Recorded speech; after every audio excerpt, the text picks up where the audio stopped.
One of the things I just got done talking about, Megan Barry, I know that you're more than likely in Washington, D.C. right now, but Megan Barry, former mayor of Nashville, has announced that she is going to run for the 7th congressional district. And one of the things that she says in her 90-second introductory video announcing that she's running, she mentions that Tennessee is losing rural hospital, which is most certainly true. We are losing rural hospitals, but it seems like she's trying to somehow blame Republicans and Congressman Mark Green. And so I guess my question to you, you're also, of course, a medical doctor.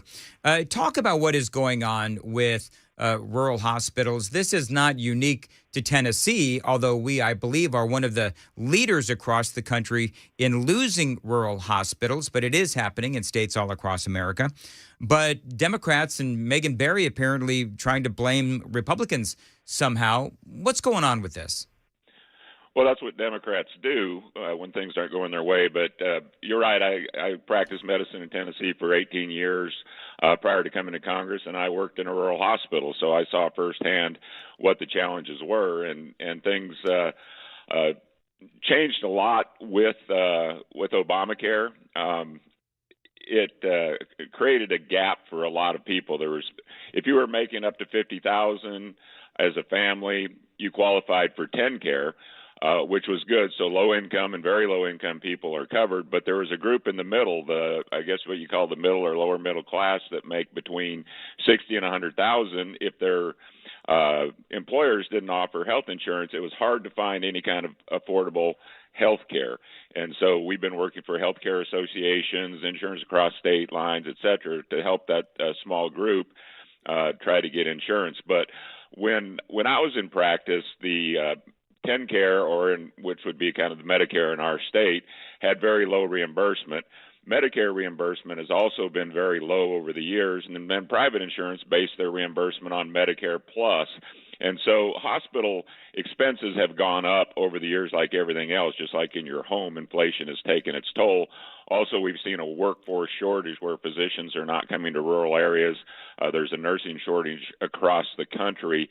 And so we need to be focused on increasing incentives to get physicians to go to rural hospitals, nurses to go to rural hospitals. And frankly, the Washington bureaucracy is designed, in my opinion, to create a socialized medicine type system. And all those things have been driving costs up, all the while the reimbursement has been going down. And one other thing I noticed, that there was a lot of overutilization in the TennCare population, because unlike you and I and others, they don't have a copay.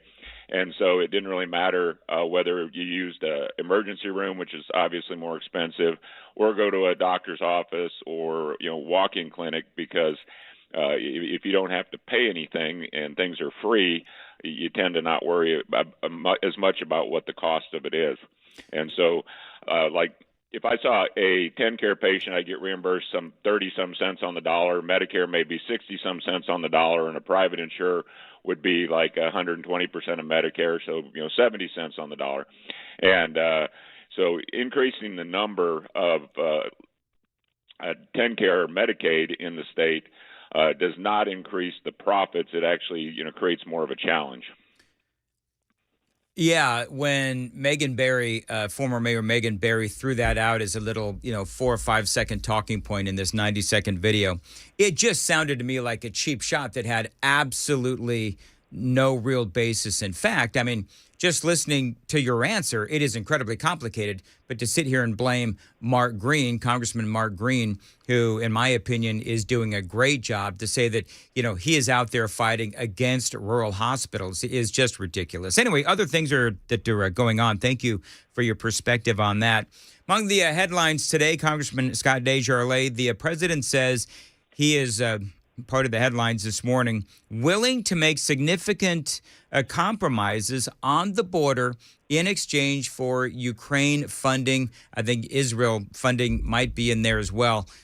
Do you believe the president when he says that he's willing to make significant compromises on the border? I think it was you or somebody I spoke with earlier, a couple of days ago, weeks ago, whenever it was, where clearly Mike Johnson, Speaker of the House Mike Johnson, has been very aggressive with the Senate and trying to get some compromises on the border. And apparently now, perhaps, the president is listening.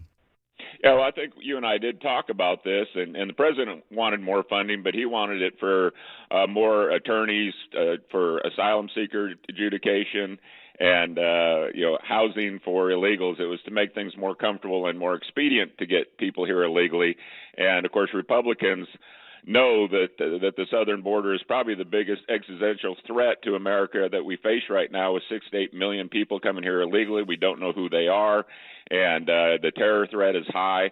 The fentanyl deaths, so on and so forth, that we've talked about is high. So that's one issue that the Republicans have held firm on. We've been pushing Speaker Mike Johnson to draw a hard line on this, and thankfully we're getting help in the Senate from Senate Republicans saying, any funding that goes to other countries has got to be tied to funding to protect our own border, which makes perfect sense.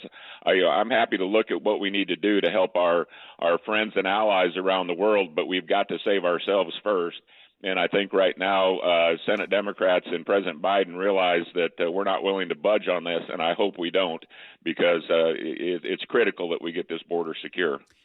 7:14 on Super Talk 99.7 WTN. Congressman Scott DesJarlais is joining us. Congressman, hold on. I'm going to ask you, though, coming back, we have a couple of things going on. One, of course, Kevin McCarthy has announced that he is going to retire from Congress by the end of the year. That story, Time magazine, it's a website now, but Time has got a big article on how Republicans in the House are beginning to lose patience with Speaker of the House Mike Johnson. I'm going to ask for your perspective on that and a whole lot more. Right now, though, it's 7:15 now. Time to check the roads from the Paul Winkler Investment WTN Traffic Center.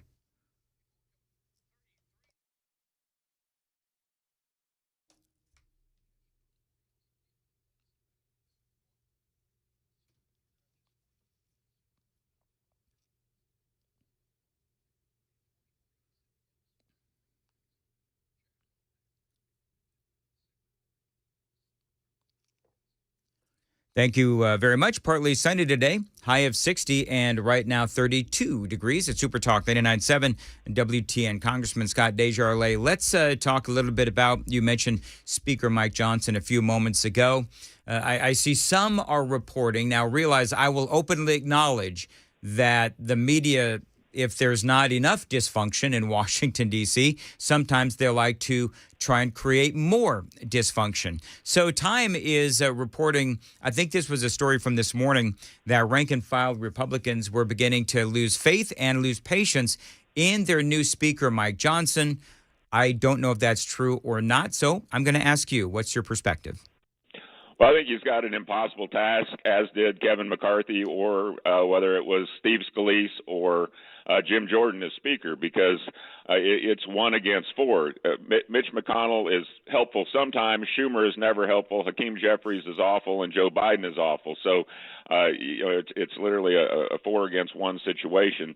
So we can put pressure, or we can have some of our more conservative Republican senators put pressure on Mitch McConnell. So this time of year, we've got national defense authorization that has to be done. We've got, of course, funding for the government that we're dealing with in a different way, extending it into next year. We've got FISA warrant that needs to be reauthorized, and there's a lot of very critical pieces that come together every time at the end of the year. So I don't think Mike's doing anything wrong. I think that it's a critical time of year, and I think Republicans in general are just frustrated at the small seat that we have at the table with a 3-seat majority. And we're trying to keep Biden from passing egregious policies while we can try to maintain some control of government. And it's just imperative that we get the Senate and we get the White House to get the things done that we want to do. But right now we're trying to hold the line the best we can with a small army.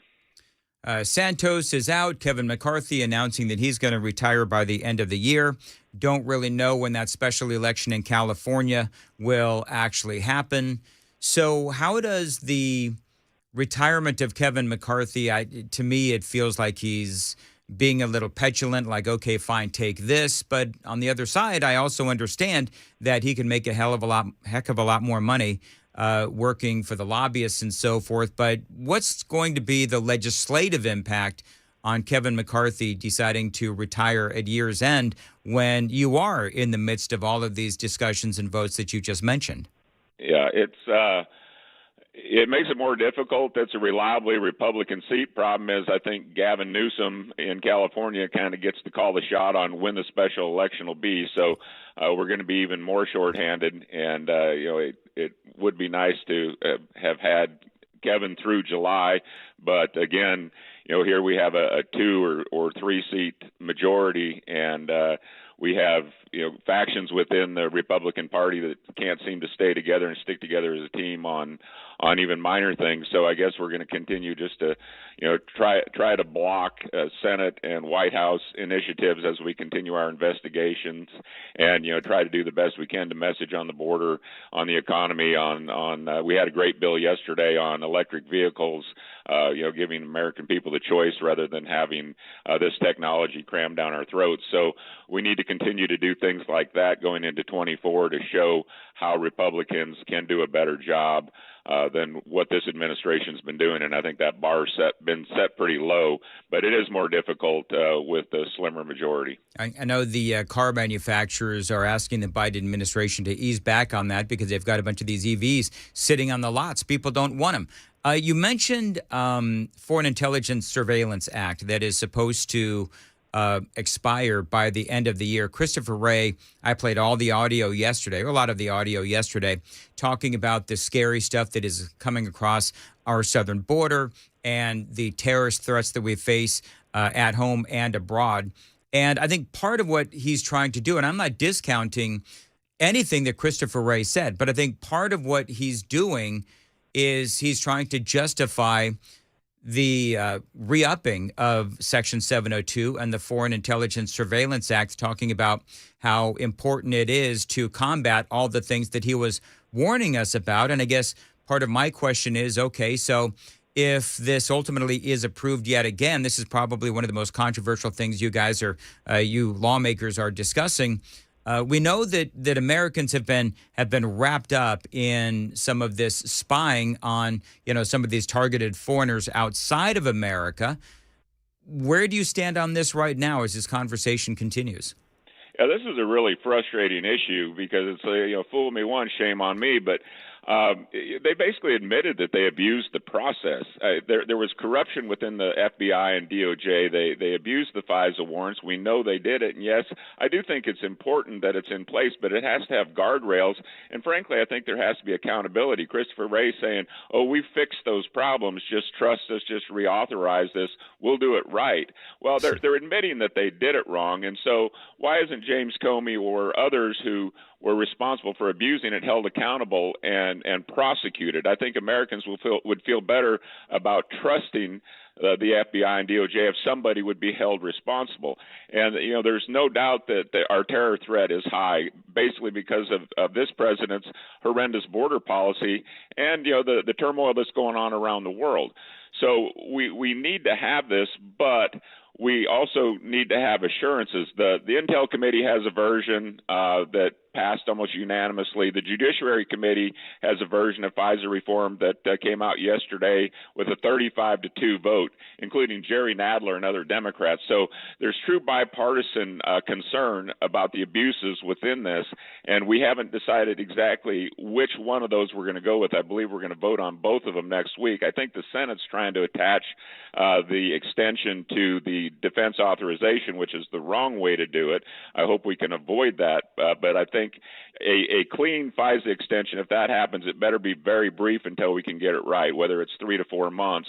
But bottom line is we need guardrails. They say what they've got in there now would prevent all the things that happened under President Trump from ever happening again. Well, that sounds good. Frankly, I don't trust them. So let's hold someone accountable. Let's look at the details. And then before we talk about any longer-term extension, let's make sure we feel comfortable with that. And maybe we can have a conversation again. I've got a classified briefing in about 45 minutes on FISA, and we'll see if we learn anything new. All right, Congressman, I've got 30 seconds left. What did I miss? Well, I think that we covered a lot of ground here. Going into the Christmas break. There's just a lot of things that need to be done. We need to make sure we get them done right. I'd like to get the defense authorization passed. That's important. But I think we got to hold firm on getting border security tied to any additional funding. That's something all Americans agree on. Doesn't matter whether you're at the border or in Chicago or New York. Americans across the country are feeling the crunch from illegals coming into the country. So I think that's a top issue we really need to stay focused on. All right, Congressman Scott DesJarlais, thank you as always.